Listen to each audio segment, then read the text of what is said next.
특별히 우리 성도들은 감사가 매우 필요합니다.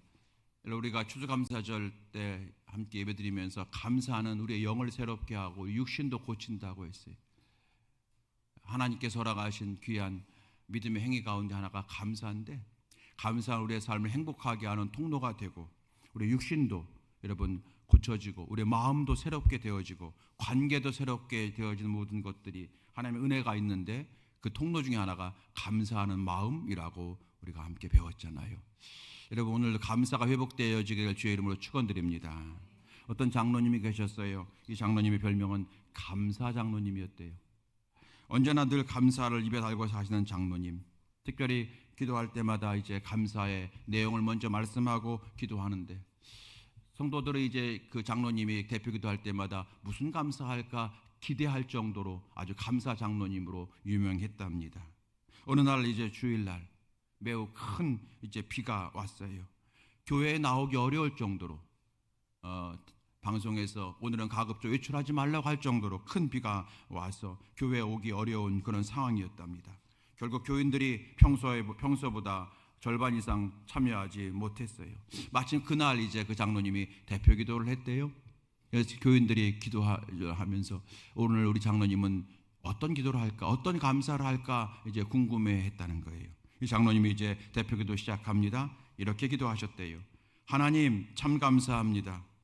폭우가 쏟아져서 교회에 나오기가 매우 어려웠습니다.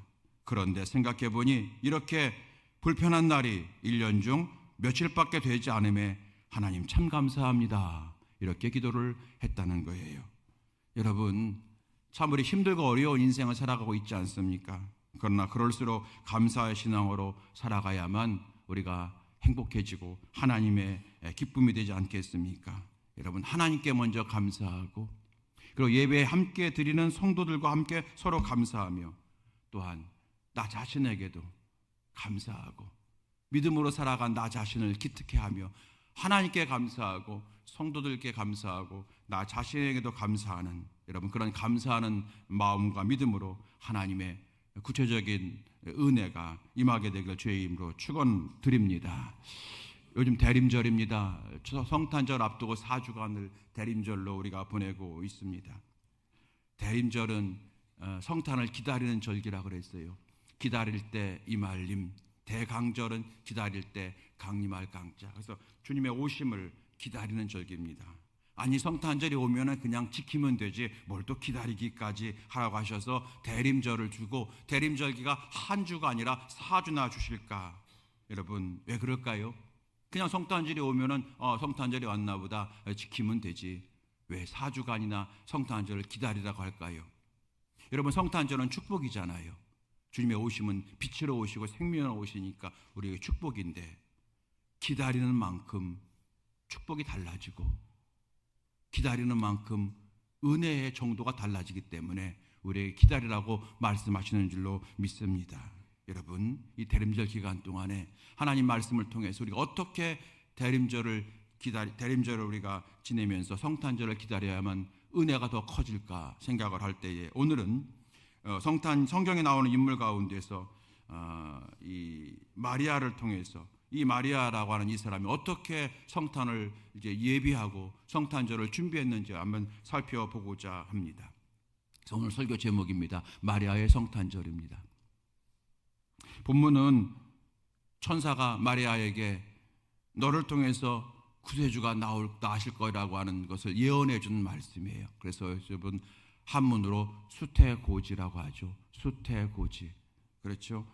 받을 수, 잉태할 때 고지할고 알릴지. 하나님께서 가브리엘을 통해서 마리아에게 성령으로 인하여서 예수 그리스도를 잉태할 것을 알려주는 이 수태고지 사건이 오늘 말씀이에요. 오늘 이 말씀 가운데서 우리가 이 성탄절을 준비하면서 대림절에 어떻게 지내야 되는지를 깨닫게 하는 말씀이 숨겨져 있거든요.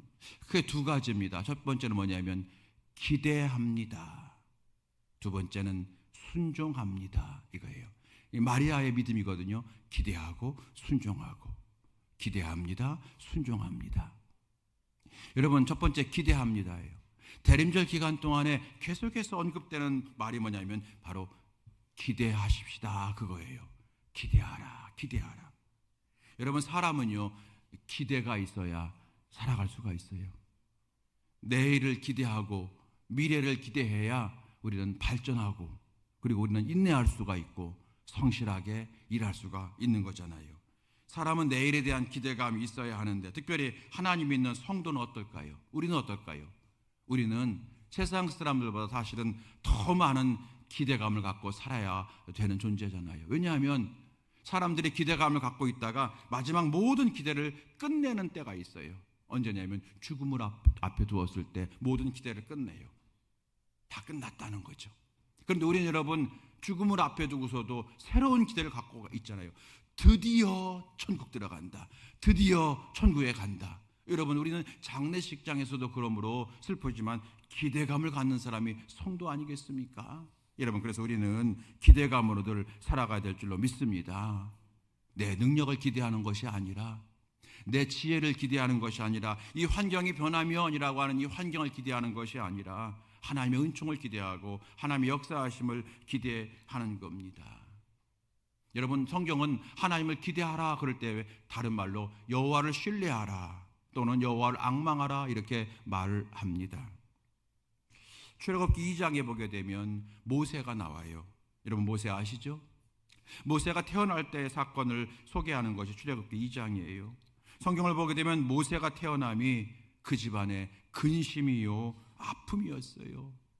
여러분, 아들이 태어났는데 왜 근심일까요? 그 당시 총리 대신이었던 요셉의 공로를 모르는 애굽 사람들이, 요셉이 죽은 지 한참 된 한 400년이 지났으니까요.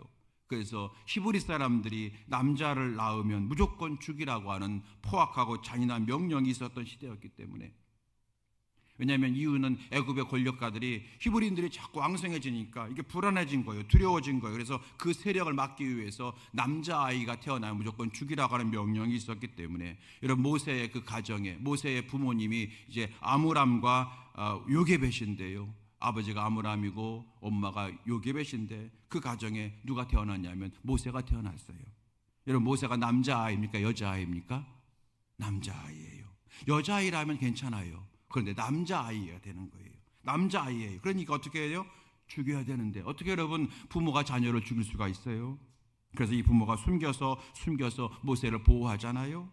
2살 아래는 죽이라고 했으니까 어떻게든지 3살만 넘기면 되는 거예요. 그런데 이 모세가 아주 튼튼했나 봐요. 우렁찼나 봐요. 울음소리가 밖에까지 들리고 그러는 거예요.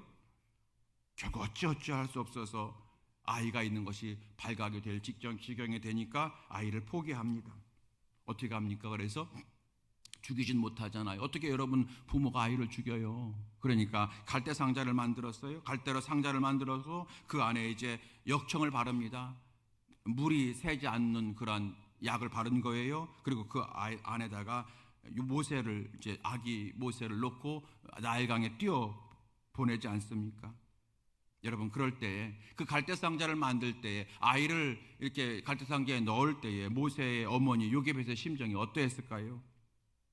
내가 만든 이 갈대 상자는 반드시 이 아이를 지켜줄 울타리가 될 거야 라고 하는 확신이 있었을까요? 아니었을 거예요. 여러분, 그 상자가 큰 파도가 치면 엎어지는 것뿐인데 확신이 없어요. 이 갈대 상자가 이 아이를 지켜줄 거라는 확신이 없어요. 다만 포기할 수 없으니까, 여기서 중단할 수 없으니까, 앞으로 이 아이의 미래는 어떻게 될지 몰라요. 그렇지만 여기서 포기할 수 없잖아요. 엄마로서 여기서 포기할 수 없잖아요. 그리고 할 수 있는 것은 이것밖에 없는 거잖아요. 할 수 있는 것은 이것밖에 없어서 이 아이의 미래가 어떻게 될지 모르지만 내가 할 수 있는 건 이것밖에 없고, 그래서 여러분 울면서 만든 거예요. 갈대 상자에 역청을 바른들 여러분 영원히 여러분 물이 안 들어갈까요? 시간이 지나면 물이 조금씩 스며들겠죠. 그걸 다 알고 한 거예요. 죽을 수 있다고 하는 그 알고 한 거예요. 왜요? 이것밖에 할 수가 없는 거예요. 할 수 있는 게. 성경을 보니까 갈대 상자를 물에 띄웁니다. 그리고 이제 어머니 요게벳과 그리고 이제 나이 차이가 많이 나는 누이 미리암이 그걸 바라보고 있잖아요. 멀리서 갈대 상자 쳐다봅니다. 그리고 따라갈 수 있는 데까지 따라갑니다. 무슨 마음이었을까요? 나는 할 수 없지만 어쩌면 하나님은 하실 수가 있을지도 몰라. 나는 이 아이를 지킬 소망이 없지만 여기까지 최소한이지만 어쩌면 우리 하나님 이 아이 어떻게 해주지 않으실까? 라고 하는 여러분 기대감인데 좀 막연한 기대감이에요. 그저 막연하지만 하나님께 이 아이의 인생을 맡기는 그 모습이 출애굽기 2장에 나오지 않습니까? 이 요게벳의 마음, 요셉의 어머니가 요게벳인데요, 요게벳의 마음을 이제 깊게 묵상하다가 어떤 분이 오래전에 찬양을 만들었죠. 요게벳의 고백인가요? 요게벳의 노래인가? 요게벳의 기도인가? 요게벳의 노래군요. 찬양을 만들었는데 여러분 찬양의 그 후렴구가 바로 이런 거예요. 이 후렴구는 이때에 갈대상자를 만들고 갈대상자에다가 자기 아들을 집어넣고 그 나일강에 띄워보내면서 정말로 어떻게 할지 모르지만 하나님 어떻게 하시겠지, 하나님 어떻게 해주시겠지, 어쩌면 하나님이라면 라고 하는 그런 막연한 기대감을 가지고 막연한 소망을 가지고 갈대상자를 띄워보냈던 요게벳의 마음을 절절하게 이제 표현한 것 같아요. 이런 내용이에요. 너의 참 주인, 너의 삶의 참 주인, 너의 삶의 참 부모이신 하나님, 그 손에 너의 삶을 맡긴다. 너의 삶의 참 주인, 너를 이끄시는 주 하나님, 그 손에 너의 삶을 드린다. 이거예요. 이게 요게벳의 고백이었던 거예요. 너의 삶의 참 주인, 너의 참 부모이신 하나님, 그 손에 너의 삶을 내가 맡긴다. 너의 삶의 참 주인, 너를 이끄시는 주 하나님, 그 손에 너의 삶을 내가 드린다. 이게 요게벳의 고백인 거예요. 요셉의 미래가 어떻게 될지 몰라요. 내가 계산하면 계산할수록 화가 나고 계산하면 계산할수록 혼란스럽기만 해요. 그러나 하나님께서 계시니 하나님이 역사하실 거라고 하는 어떤 막연한 소망, 어쩌면 신라 같은 소망을 갖고 그분에게 맡긴 거예요. 하나님 어떻게 하시겠지? 하나님 어떻게 해주시겠지? 어떻게 해줄 거란 거는 몰라요. 그냥 해주시겠지. 내가 하는 것보다 하나님이 하시니 더 잘 하시겠지, 더 낫겠지라고 하는 그런 마음을 가지고 하는 거예요. 여러분, 우리가요 하나님을 기대한다고 하는 건 이거예요. 내가 믿음이 충만해서 반드시 될 거야, 역사할 거야, 확신 가지고 하는 것이 몇 개나 되겠습니까? 그거 아니에요. 여러분, 확신이 있는데 맡기지 않으면 그거 여러분 이상한 사람이죠. 확신이 있는데 왜 안 맡겨요? 계산이 되는데 왜 안 맡겨요? 그건 여러분 정말로 멸망해 가는 사람이요. 여러분, 그런 사람은 세상에서도 여러분 실패자가 되는 거예요. 확실한데 공식이 나왔는데 왜 안 해요? 그건 아니에요. 실패자가 돼요. 근데 여러분, 우리가 하나님께 맡길 때 다 그런 건 아니잖아요. 방법이 없고 해결책이 없는데 하나님이니까 하시겠지. 하나님이 나보다 나으니까 하나님께 내가 맡기는 거잖아요. 여러분, 그런 마음을, 그 기대감을 우리가 가지라고 오늘 성경은 말씀하고 있다는 겁니다. 이렇게 하나님을 기대하는 바로 이것이 우리의 믿음인 것입니다. 오늘 본문은 우리가 믿는 하나님, 우리가 의지한 하나님의 이 전능하심을 얘기해요. 하나님의 전능하심을 우리가 믿기에 맡기는 거잖아요. 오늘 말씀입니다. 자, 37절 말씀 보십시오. 37절에 이렇게 기록하고 있어요. 함께 읽어보겠습니다. 시작. 대저 하나님의 모든 말씀은 능하지 못하심이 없느니라. 아멘. 이 말씀을 믿으니까 기대하는 거잖아요. 하나님의 모든 말씀은 능치 못할 일이 없음을 내가 믿으니까. 어쩌면 막연한 기대감이에요. 어쩌면 신라 같은 소망이에요. 근데 하나님께 맡기는 거예요. 여러분, 이스라엘 백성들이 이제 모세와 함께 출애굽한 이후에 여러분 아시죠? 홍해를 건너기 전에 어떤 일이 벌어졌어요? 애국 군대가 뒤에 쫓아오잖아요. 애국 군대가 쫓아오고 앞에는 홍해가 가로막고 정말 앞으로 갈 수도 없고 뒤로도 갈 수 없는 그 상황인 거예요. 사람들이 아우성쳤어요. 누가 안 그렇겠어요? 근데 그때 모세가 이렇게 말해요. 출애굽기 14장 13절 말씀입니다. 이렇게 말합니다. 모세가 너희는 두려워하지 말고 가만히 서서 여호와께서 오늘 너희를 위하여 행하시는 구원을 보라. 보라 이 말은 기대하라 이 말이에요. 구원을 기대하라. 너희가 오늘 본 애굽 사람들을 영원히 다시 보지 아니하리라. 여호와께서 너희를 위하여 싸우시리니 너희는 가만히 있을지니라. 아멘. 이건 한마디로 말하면 하나님을 기대하라 그 뜻이에요. 사랑하는 성도 여러분, 하나님이 하실 일을 기대하는 성도가 될 수 있게 되기를 주님의 이름으로 축원합니다. 하나님의 말씀은 능하심이 없어요. 능치 못할 일이 없다는 거예요. 여러분, 우리가 과학 시간에 배운 게 있잖아요. 우리 지구는 중력의 법칙이 있잖아요. 중력의 법칙이 뭔지 아시죠? 지구는 중력의 법칙이 있어요. 그런데 이 지구 상에는 중력의 법칙이 해당되지 않는 곳이 없어요. 다 중력의 법칙이 여러분 작용되어지는데 중력의 법칙이 작용되지 않는 곳이 있어요. 어디예요?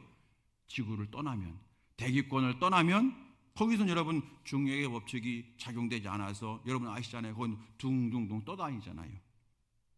무슨 말입니까? 우리의 한계를 뛰어넘으면 새로운 역사가 있다는 거예요. 사랑하는 성도 여러분, 기대감이에요. 예수께서 기적을 일으키실 때, 특별히 환자들을 고치실 때에 늘 물어본 예수님의 말씀이 있잖아요. 뭐라고 하셨어요? 내가 낫기를 원하느냐? 내가 무엇 해주기 원하느냐? 이런 질문 하셨잖아요. 무슨 말입니까? 너의 기대를 내게 얘기해 보라는 거예요. 예, 주님, 내가 낫기 원합니다. 기대감을 크게 가지라는 거예요. 인간의 기대의 크기를 물으신 것이고요, 인간의 의지적 결단을 물으신 거예요. 자기 기대, 자기 의지를 나타낼 때에 하나님의 역사가 이루어진다는 것을 교훈하고 있는 것 아니겠습니까? 오늘 자다가 새벽에 잠에서 깼어요. 한 1시 반, 2시경 깨서 교회 나올 때까지 꼬박 깨어 있었는데 오늘 설교가 제 머릿속에 있어서 그런지 하나님께서 제게 너의 기대가 뭐냐고 자꾸 물어보시는 것 같아서 제가 또 욕심이 많아요. 그래서 교회를 향한 나의 기대, 하나님 이런 교회가 되게 해주세요. 또 저 자신을 향한 기대, 하나님 제가 이런 인생이 되게 해주세요. 또 제 자녀들, 아들, 딸, 사위 얘들에서 이런 것 해주세요. 쭉 얘기하다 보니까 여러분 1시간, 2시간, 3시간, 4시간 그래서 한 5시경에 하나님 이제 좀 재워주세요. 1시간에도 좀 자고 교회 가야죠. 그랬어요. 여러분 하나님에 대한 기대감이 무엇입니까? 여러분 오늘 집에 가셔서 한번 써보세요. 하나님, 내가 이런 기대를 갖고 있습니다. 써보세요. 그리고 구체적으로 그것이 기도 제목 한번 되어보시기 바랍니다. 왜냐하면 하나님은 우리가 기대감을 갖고 믿음 생활할 때에 더 기뻐하신다. 여러분, 이 대림절은 주님의 오심을 기다리는 거예요. 기대하니까 기다리는 거죠. 이 대림절 기간 동안에 여러분 하나님에 대한 기대감으로 더 충만해지게 되길 주의 이름으로 축원합니다. 여러분 예배당에 들어오실 때, 교회에 오실 때 항상 하나님 하면서 하나님을 향한 기대감으로 날마다 그 예배당에 여러분 현관문을 열어가는 우리 모두가 다 되어지기를 주의 이름으로 축원합니다. 첫 번째, 기대합니다 하는 거예요. 기대합니다. 두 번째입니다. 순종합니다 하는 거예요. 순종합니다. 하나님은 전능하십니다. 아멘. 그런데 우리가 하나님을 다 알 수가 없어요. 우리는 성경을 알지만 성경을 다 해석할 수가 없어요. 그러나 이런 말이 있어요. 아는 것만 순종해도 하나님의 역사를 체험한다. 아는 것만 순종해도 하나님의 축복을 체험한다. 그런 말이 있어요.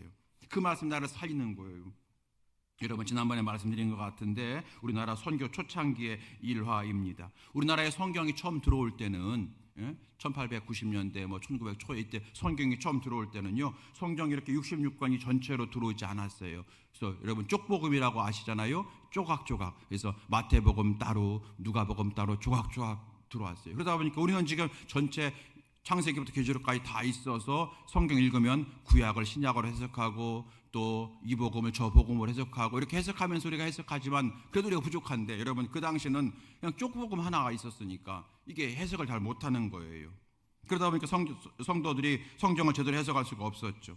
지금처럼 담임 목사가 상주하는 게 아니라 선교사님 한 분이 계시고 그분이 한 5개 교회, 10개 교회, 20개 교회를 맡아 계시기 때문에 잘 모르는 거예요.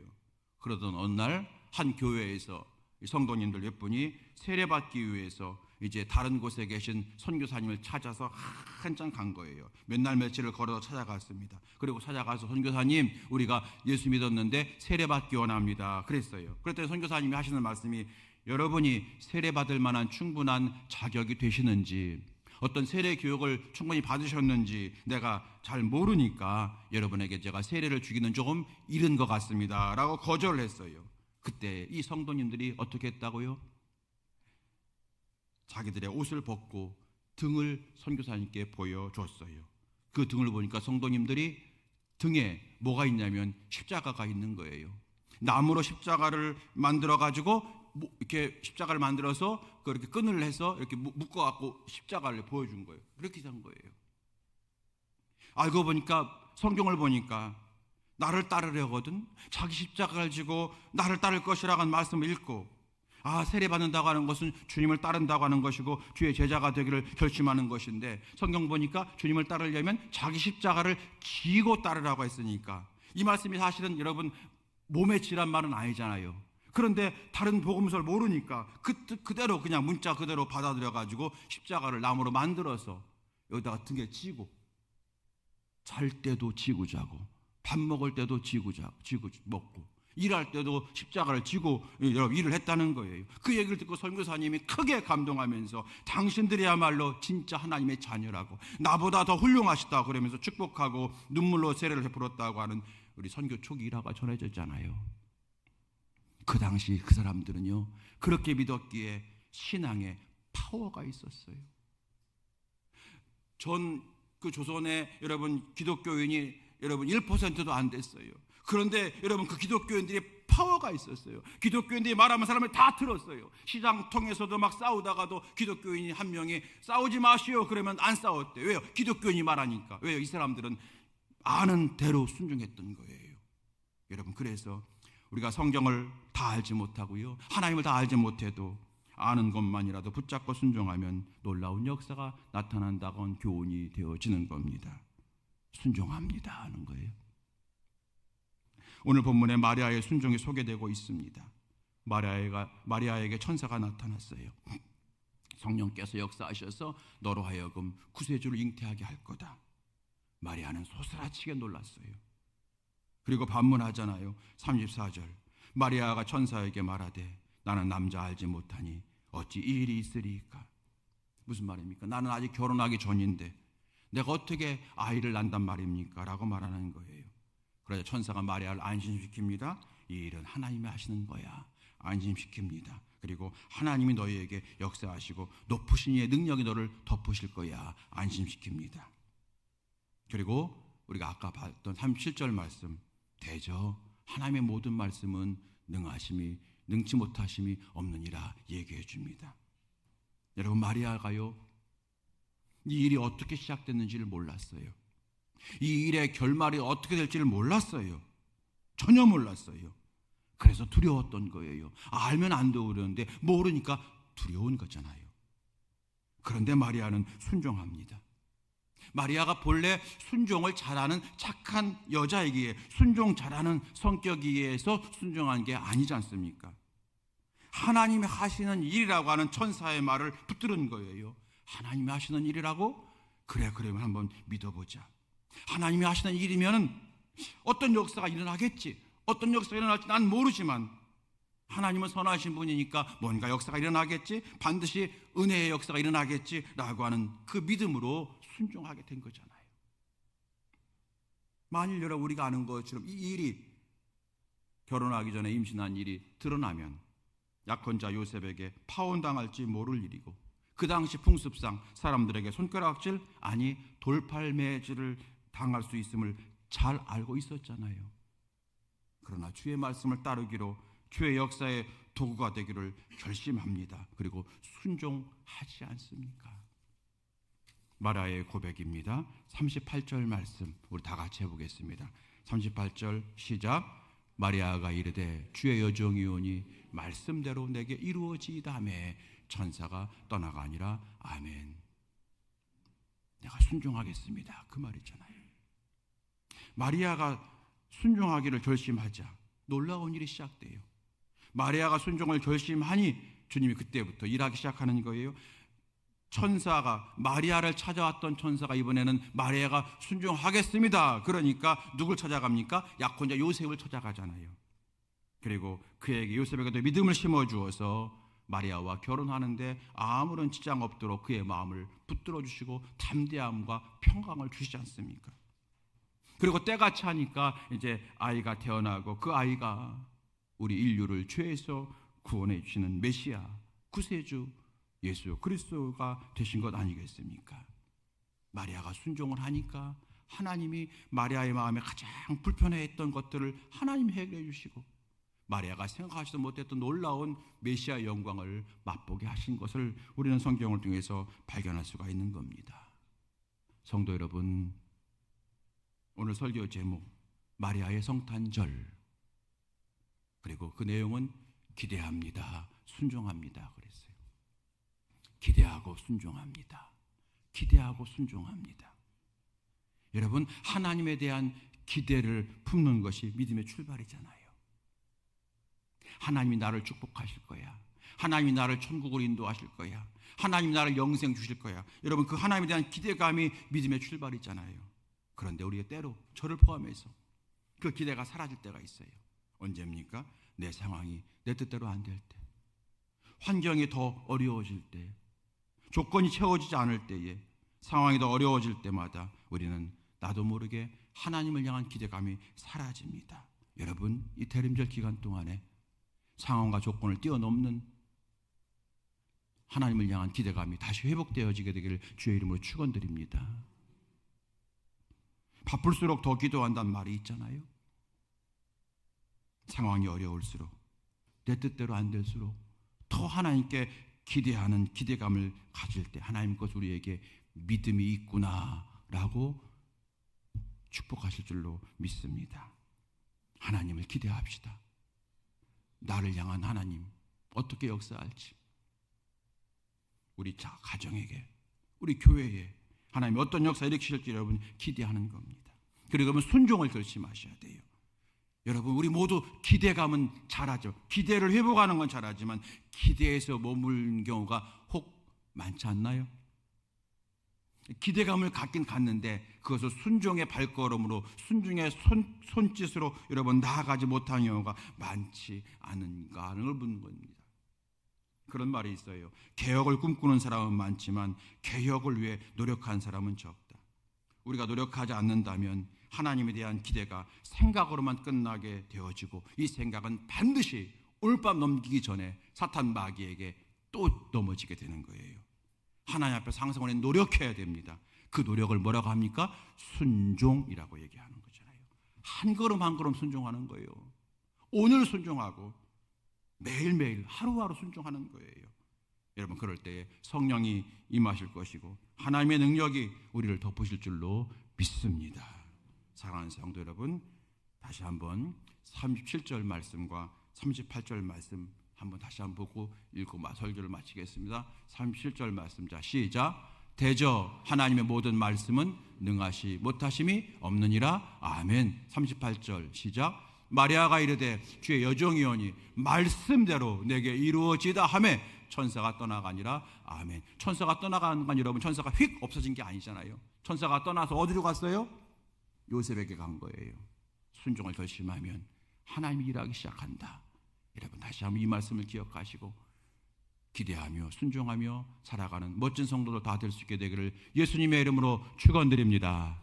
찬양하시겠습니다. 주님 다시 오실 때까지, 주님이 오셔서 나를 복되게 하실 때까지 내가 이 길을 가겠습니다. 여러분, 이 찬양이거든요. 함께 찬양하시겠습니다.